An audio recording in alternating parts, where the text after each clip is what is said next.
HRT stands for hormone replacement therapy, and the fundamental aim is to just replenish the estrogen that's lost in the transition of the menopause.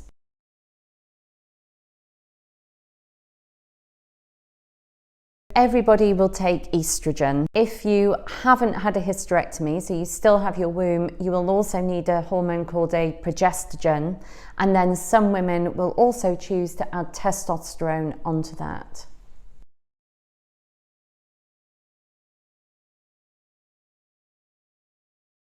Body identical HRT means that the hormones in the HRT are biochemically identical to the hormones that we make in our body. The synthetic hormones work in a similar way, so they may plug the same receptors as our body's hormones, but biochemically they're different.